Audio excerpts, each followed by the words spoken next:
thank you for that. It was beautiful. And I think maybe before I go on to talk about what's been on my mind lately, it's usually what comes best into the Dharma talks. I'll talk a little bit about what's going on at PIMC, and I will put the link there.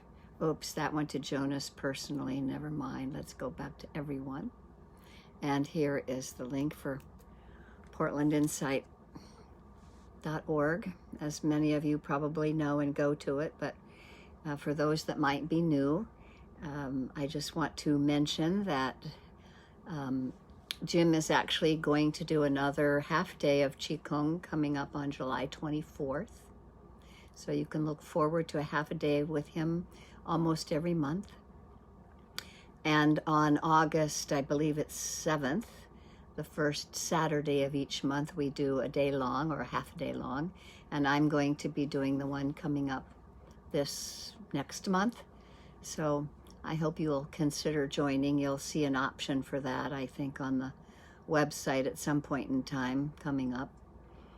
And every week, I think some of you involve yourselves in all different options of the Dharma, which is a joy about PIMC, especially since we've been meeting for so long without a building. And I think that we might, the building has actually got a projected date of starting its remodel, so that's a good sign.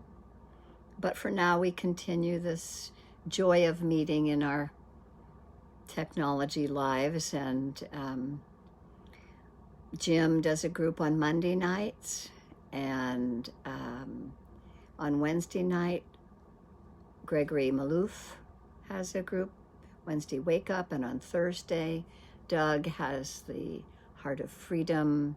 All of these start, I believe, at 7:30, it says on the website. And I do the first and third Sundays. We had one last week, and we have one coming up next Sunday, not tonight. I don't know that there's any other special event to bring up. Doyle Banks does the live Friday lunchtime Dharma, which is enjoyable.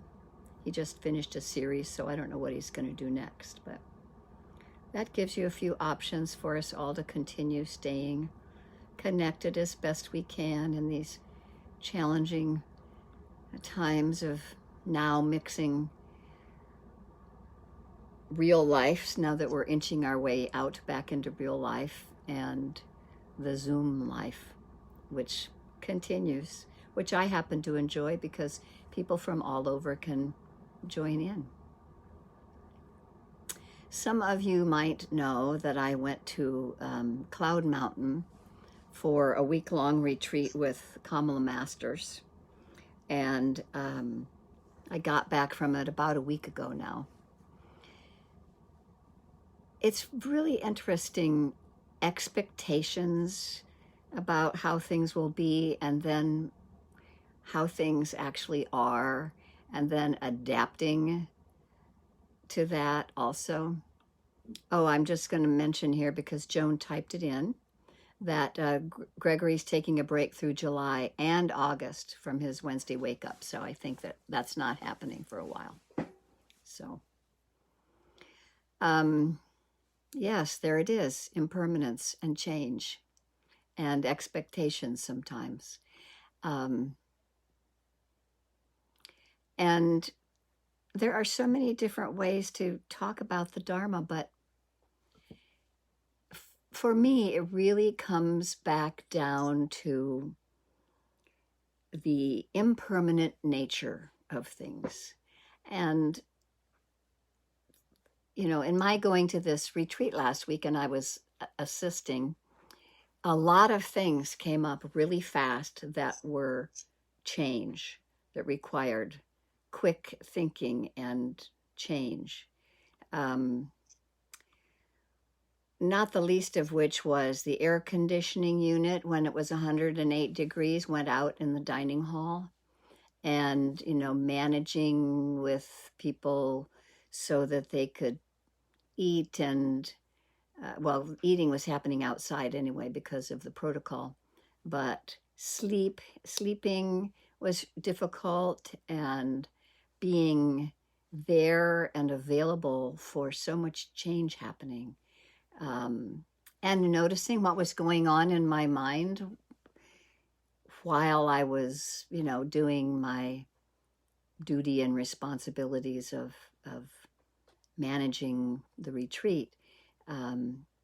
It was interesting as I watched it to see the causes that, how much suffering was caused in my mind, and how I worked with it on a regular basis to maintain a kind of equanimity when working in a difficult situation, and how much the dharma of sitting on the cushion and seeing something so tiny as the breath over and over again, and seeing that it changes and we can't hang on to it, or my boring state of sleeping, falling asleep all the time, but finding just enough more interest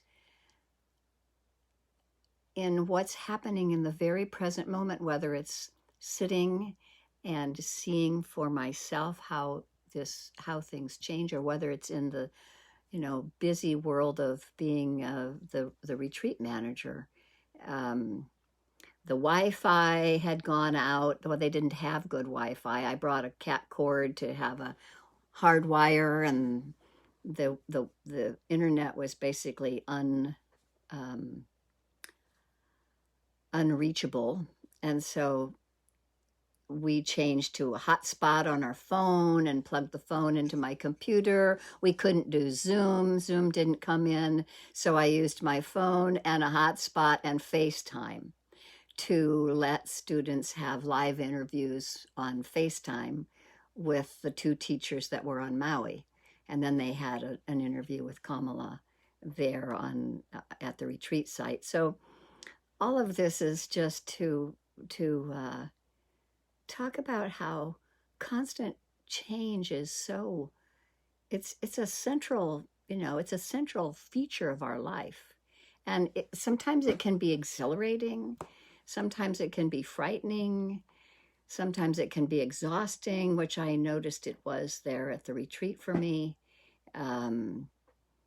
Last week it was mostly exhausting, and it brought lots of noticing of grasping for me, noticing how I wanted it to be different, or that I was pushing away what was happening. And then, how quickly or slowly the mind would adjust to finding equanimity in the situation and continue handling what, needed to be handling. And there's a kind of insight into impermanence that's central to the Buddhist practice.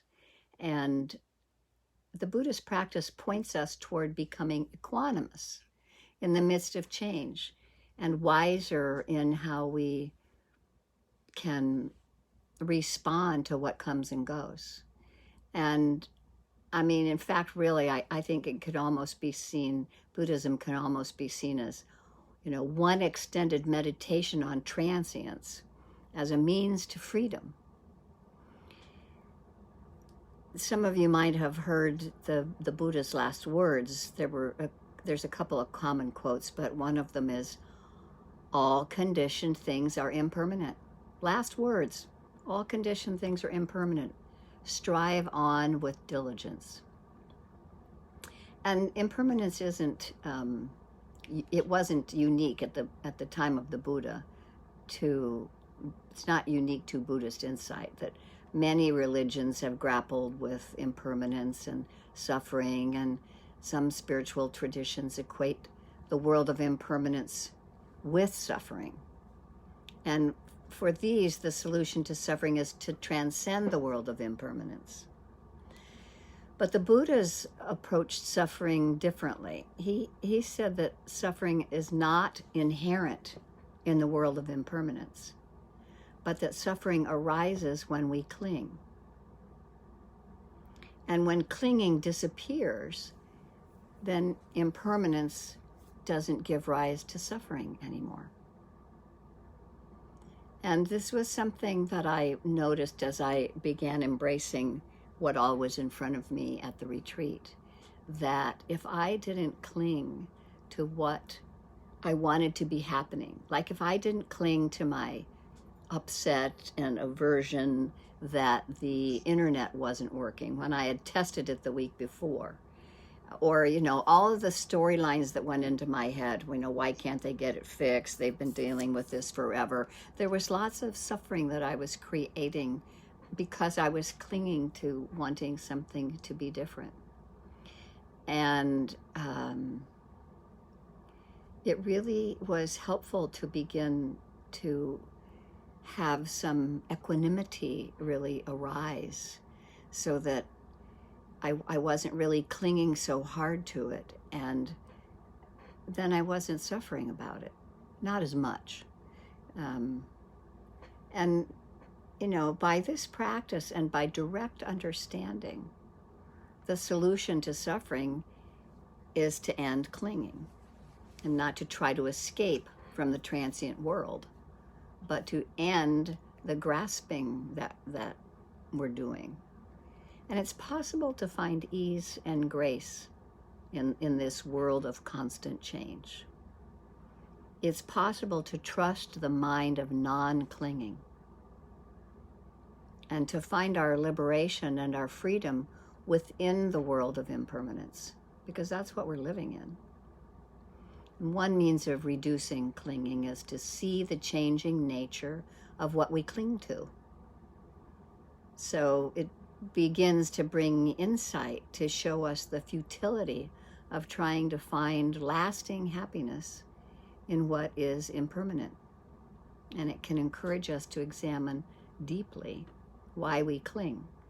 I mean, while I was going through all this, I was still, examining what's going on. Why am I grasping at this and clinging to the way I want it to be? Because it brings me this additional suffering while I'm trying to do some things that I need to do. And so I think that impermanence can be understood in three ways. There's the obvious one of ordinary understanding of impermanence. And then the second one is understanding from insight, from the intuitive, direct seeing of the nature of things. And then finally, there's a way in which seeing impermanence can lead to freedom. It can lead to liberation. The ordinary understanding of impermanence is accessible to all of us, and we see old age. Who of us hasn't noticed age-related challenges? We see sickness, we see death. We notice that things change, the seasons change, society changes. I mean, look how society has been changing during all of the pandemic, and how it has changed now into how we relate to others. Our emotions change, the weather changes. When I lived in Maui, there was a saying, if you don't like the weather, you just wait 5 minutes, or you could just drive a few blocks away. I lived on one side of a highway, and on the other side of the highway, the weather was different. So there's, this whole constant change happening all the time. And sometimes realizing that an experience is impermanent, we can relax with how it is, and including its coming and its going. So this is what I had the privilege of doing on retreat, because I knew that it had an end. There was an end to it. And I was doing the best I could to manage a variety of situations. Not to mention yogis having difficulty being there, and some instability, and someone who needed to lay down in his room the whole time because of his back trouble. There's all kinds of stuff going on, constantly changing, and my mind in the background grasping, and then noticing that at least I knew that this was going to end. So it's a kind of ordinary understanding of impermanence, and realizing that something can come to an end and we see it. And I could relax a little bit around it. seeing the coming and going.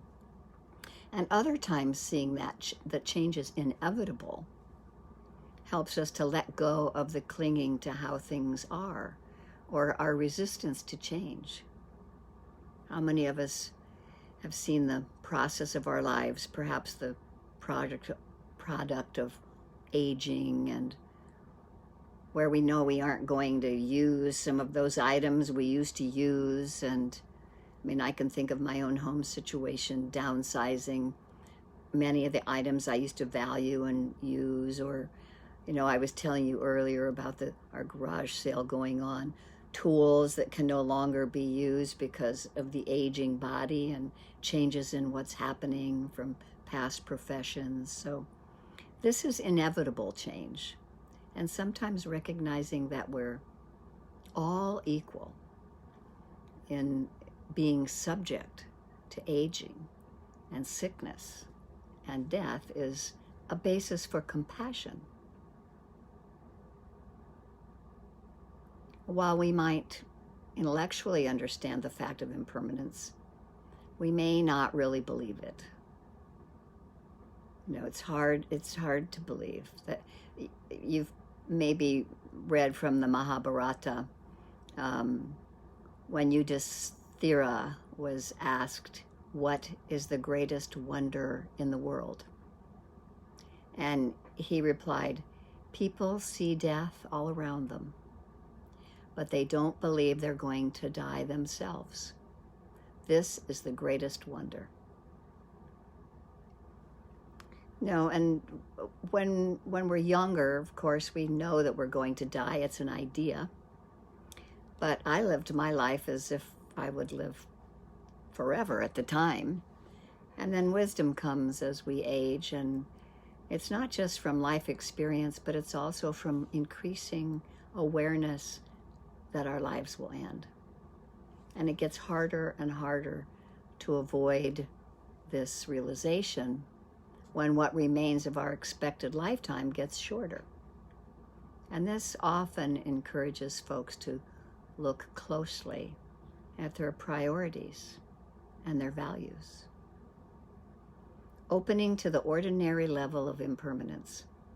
It's deep and it's profound, and it can bring tremendous wisdom. I think I grew in wisdom in my experience over the last week, and seeing very subtly how my clinging was causing me suffering on top of 108-degree weather. So beyond the ordinary experience of impermanence, the Buddhist practice helps us to open to the less easily perceived experiences of impermanence. For example, the moment-to-moment awareness of rising and passing away that we do in our formal practice. Rising and passing away of noticing the breath or whatever arises in mindfulness. We see it clearly, and these are less perceptible until we start, sitting in formal practice. And then this moment-to-moment awareness of rising and passing away that we do in our formal practice can bring us to an impermanence seen with insight. With deep concentration and mindfulness, we can see everything as constantly in flux, even experiences that ordinarily seem persistent. Maybe you've had an opportunity to bring mindfulness to a strong physical experience, like pain in the body. And we tend to see pain through our ideas about it. With very strong mindfulness, though, we can find that we can't really pinpoint the pain. And as soon as we think we've located the pain, it flashes out of existence and it reappears a millimeter somewhere else to the side. If we're attentive with mindfulness and noticing the impermanent nature of what's arising and passing, and it can happen, right here in the body. And it becomes a dance of changing sensations located in no particular place, and the pain that seemed solid turns out to be in constant flux. In this deeper experience of impermanence, we can begin to realize that it doesn't make sense to hold on to anything, even temporarily. There's nothing that we can hold on to because everything simply flashes out of our awareness.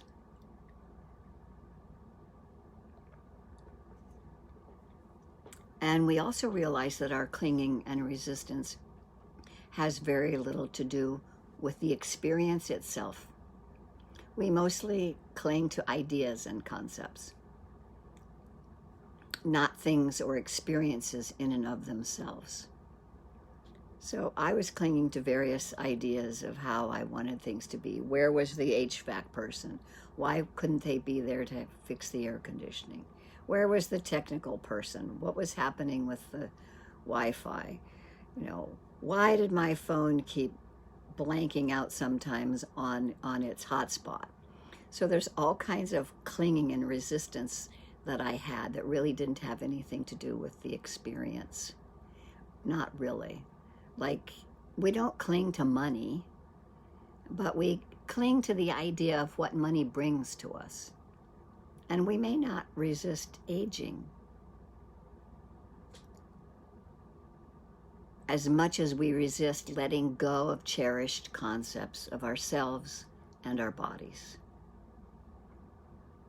One of our most ingrained attachments is to the self, to our self-image and our self-identity. And in the deeper experience of mindfulness, we see that the idea of self is a form of clinging to concepts. Nothing in our direct experience can qualify as a self to hold on to. Every time we look at what's arising, it disappears. All the elements of the body, earth and air and fire and water, they come, they go, they come, they go. There's nothing. It's a concept that we cling to about ourselves. And so as we see impermanence clearly, we see that there's nothing real that we can actually cling to. When our deep-seated tendency to grasp is challenged, then we might begin to relax. We may begin to see that our experiences don't correspond to our fixed ideas or our images. And we can realize that reality is more fluid than any of our ideas about it. The reality of seeing what's arising and passing away is really fluid.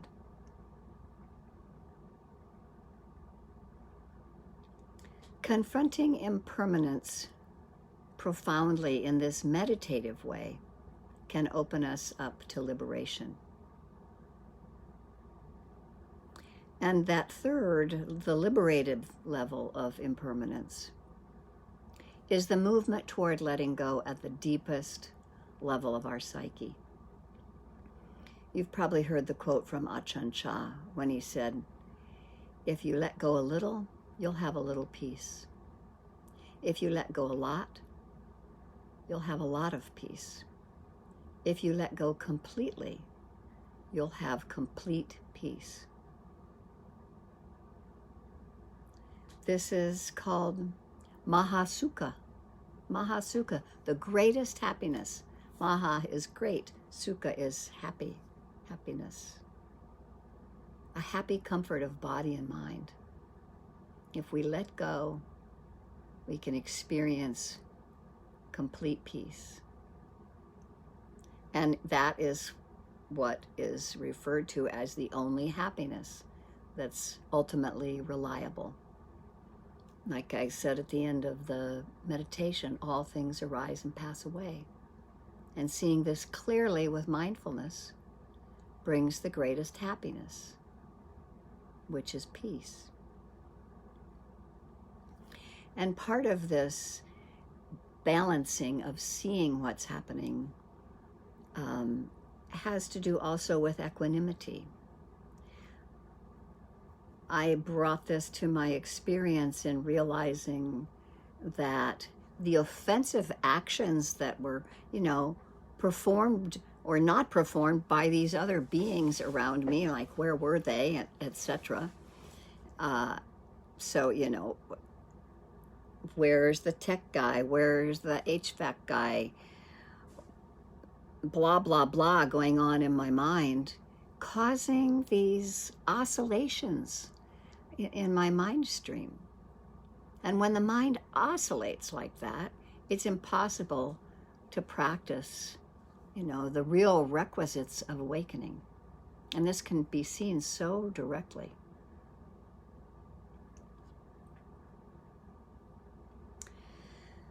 So I'm just about ready to close on this, but I wanted to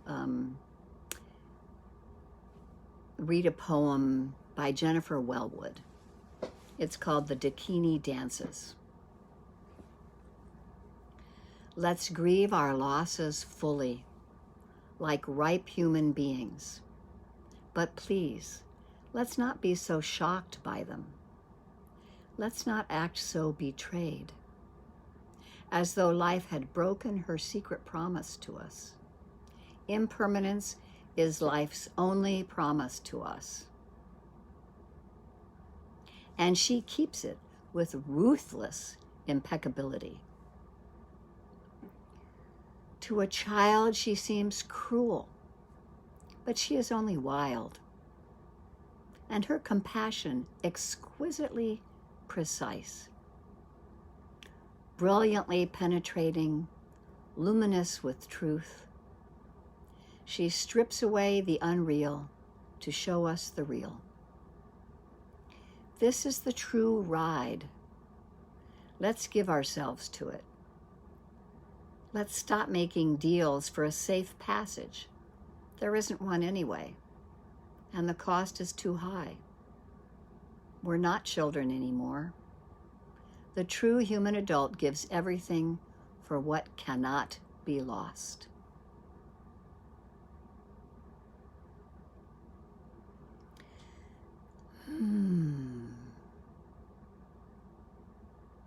So let's take some time to let these words settle. And maybe reflect yourself for a few moments on some of these various ways of recognizing impermanence through ordinary understanding, understanding impermanence from insight, and seeing impermanence as a path to freedom. So let's take a moment or two of silence before I ring the bell and we have some further conversation.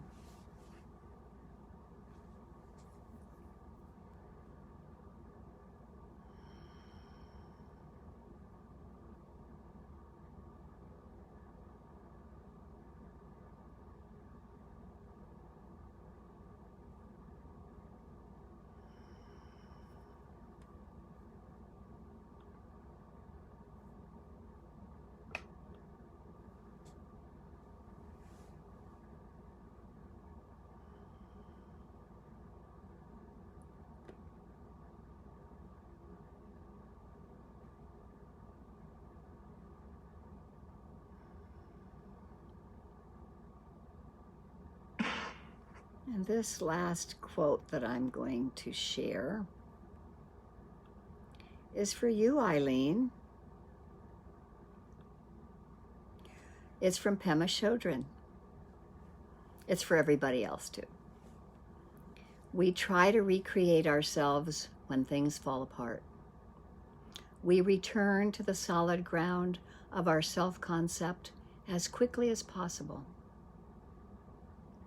When things fall apart, instead of struggling to regain our concept of who we are, we can use that as an opportunity to be open and inquisitive about what has just happened and what will happen next.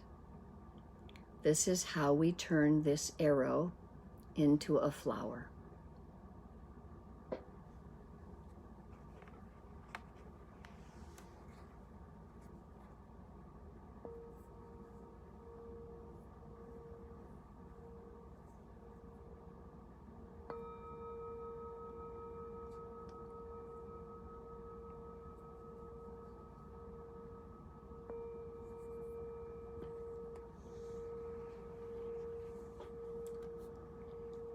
Thank you for listening to the Dharma.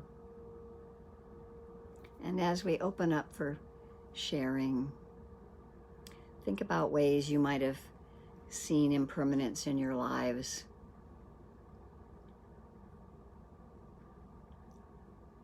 Let's try sharing with each other some of our reflection and understanding and insight around it.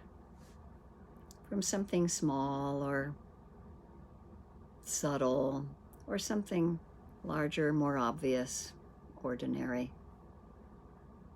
Ways that you might have noticed when you had expectations, when you were clinging to something, how you saw it, if you saw it.